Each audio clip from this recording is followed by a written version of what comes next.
Tila normal na bahay lang ang bungalow na ito ni na Joel sa bayan ng Basay sa Samar. Simple lang, may pintura. Para sa amin, maganda na.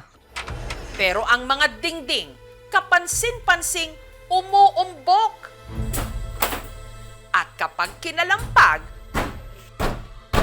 parang may kumakalansing. Minsan kasi tumutunog, parang nalalaglag.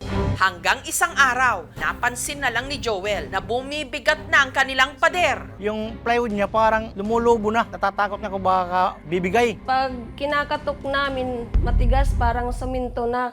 At may sumilip na shining, shimmering, splendid. May nakatagong sekreto sa kwarto namin. Nung kanila itong buksan gamit ang kutsilyo at martilyo, ang dingding nagluwa ng sandamakmak na barya. Ito mga guys, ikalawang butas. Buksan natin, isang butas pa lang nakuha natin, ganyan na karami. Oh. Pero pa dito isang butas. Sige.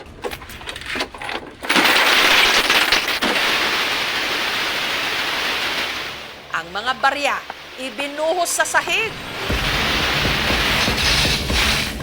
At saka sinalo gamit ang kiddie chair para mailipat sa mga batya.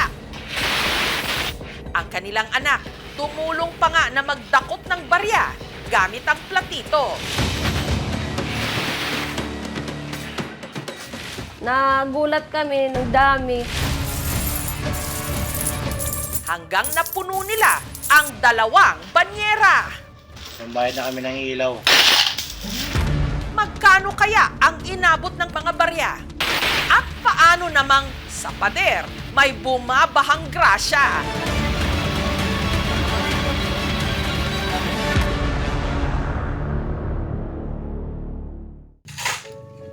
Laki sa hirap si Joel. 14 years old, sa iba-ibang trabaho. Sa construction worker, paglilitson ng baboy. Barya-barya man ang kita, pinahalagahan naman daw ni Joel ang bawat pisong dumadaan sa kanyang palad. Hanggang taong 2009, nakilala niya si Evelyn. Nahulog-log ko sa kanya, parehas kami ng pinanggalingan na buhay sa mahirap. Mula nang mamatay yung tatay ko, ako na lang yung nagtataguyod sa sarili ko. Napunta ako ng Maynila, naging yaya ako. Nagsama sila at bumuo ng sariling pamilya. Biniyayaan ng 3 anak na binubuhay nila sa pagtitinda ng street food. Napalago naman namin sa awa ng Diyos. 16 years na rin yung isawang ko. Kada araw, kadalasan, kumikita kami ng 7,000. Isa sa target ni Joel ang makabili ng bagong motor. Maliit pa ako, hanggang nagkaedad. Pangarap ko talaga magkaroon ng sariling motor. Pero ang ipon ni Joel para rito, napurnada. Taong 2019 kasi, binagyo sila. Nagdesisyon na kami na lumipat na dito sa pabahay na bigay sa amin. At sa bahay kung saan sila inirelocate matapos ang unos, tila may bumaha naman. Grasya! Ito mga guys, ikalawang butas. Buksan natin, isang butas pa lang nakuha natin, ganyan na karami. Oh. Ang mga barya na kaya sa dingding ang sagot sa dream motor ni Joel? Premium na scooter na motor, yung halaga 158,000. Aabot kaya ang mga baryang nakuha ni Joel para mabili ito? 3 araw namin binilang, sobrang dami. At saan din ba nanggaling ang limpak-limpak na mga barya sa pader? Makibilang na sa batya-batyang biyaya ni na Joel So total, umabot ng sa aming pagbabalik.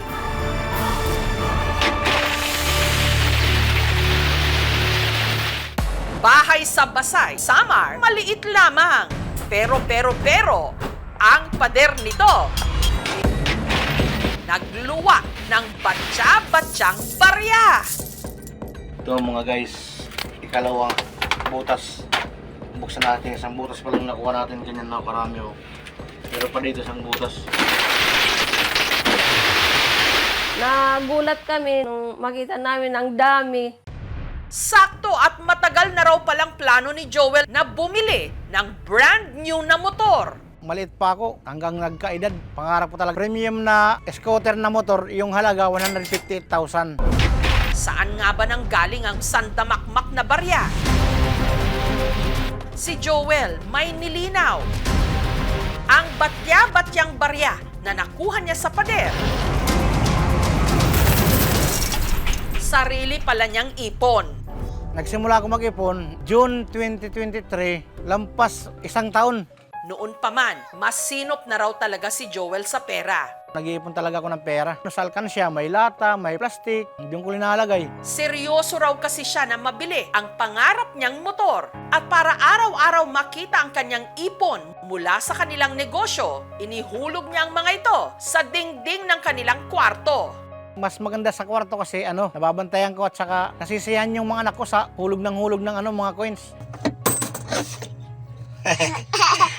Wala na. Hindi ko naisip magbangko kasi baka mawala, baka ma-hold up. Lahat ng peso, 20, ilalagay ko yung sa ipon ko. Kung sa pader, makakaipon kami kasi mahirap kuhanin. Hindi ako natukso pagkuha kasi pag kinuha ko, hinayang naman ako masisira yung dingding namin. Makalipas ang halos 2 taon, napuno na ang pader ng kanilang mga inipon. Yung plywood niya parang lumulubo na. Kaya si Joel, kumuha na ng martilyo at kutsilyo para tungkabin ang dingding.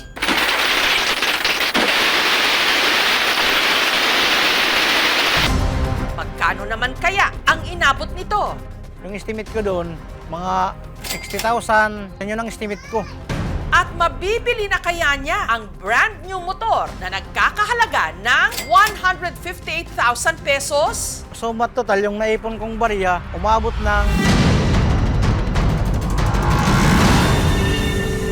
223,000. Kaya ang pangarap niyang motor, sa wakas, nabili na niya.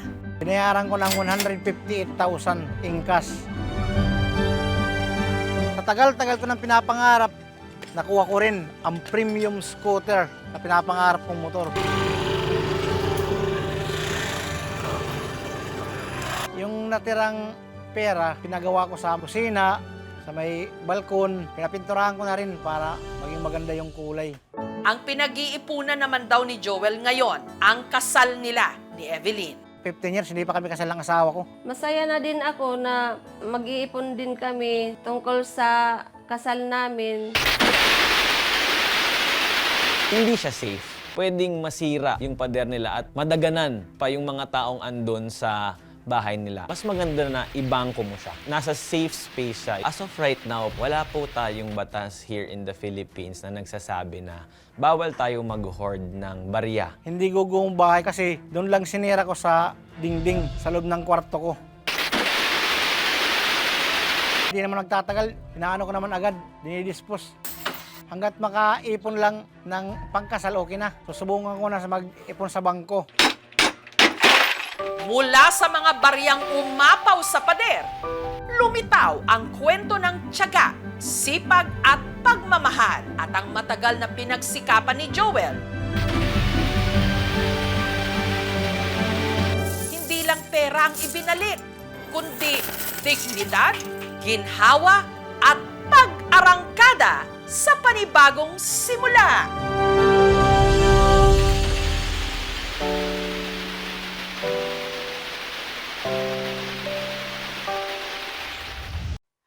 Thank you for watching, mga kapuso. Kung nagustuhan niyo po ang videong ito, subscribe na sa GMA Public Affairs YouTube channel. And don't forget to hit the bell button for our latest updates.